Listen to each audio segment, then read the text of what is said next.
You know, as I talk about African unity, China refuses to get out of my mind. And I hope I'm wrong. But the Chinese know that we are disunited.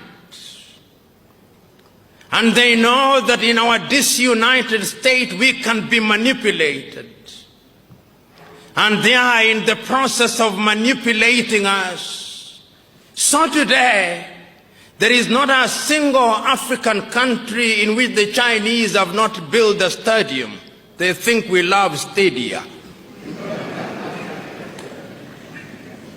There is not a single African country in which they are not building some roads. The Chinese are capable of delivering 3 types of qualities of the things they do. Quality number 1, they take to the United States of America and Europe. Quality number 2, they take to their fellow Asian countries, including India.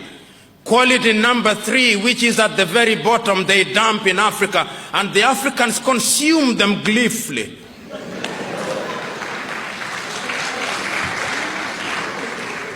And it's because of our disunity, we are incapable of speaking with one voice. You know, many times when I look at Ghana, the Ghanaian president, whom I respect, is invited to Beijing to negotiate with Beijing, as indeed the Kenyan president would be, and the Burundi president, to negotiate with Beijing on a bilateral basis. And when they invite African leaders, they humor them complete with guards of honor and 21 gun salutes, so that they think that they are equal.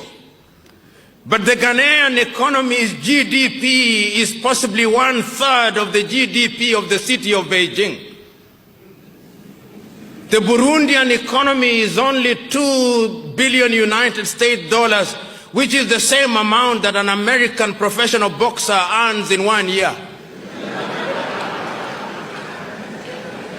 The economy of Benin is smaller than Coca-Cola's advertising budget for 1 year.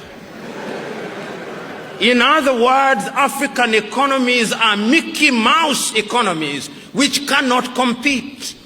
And because we are disunited, we are incapable of moving as one unit. The European Union wants to have what they call bilateral negotiations with Benin. The European Union's combined economy, perhaps the largest market in the world today, is something in the neighborhood of 14 trillion United States dollars if you combine the European Union economy, and you have bilateral negotiations with Benin. That is smaller than the turnover of Standard Chartered Bank. In other words, the president of Standard Chartered Bank could very well be the one negotiating with the president of Benin, if we were to be realistic. But that is because we are disunited. And I'm submitting to us that the only antidote to that is our unity.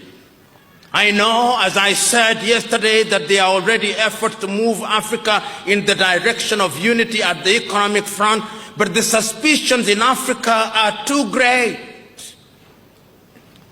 The African politician is perhaps, with due respect to them, Africa's curse.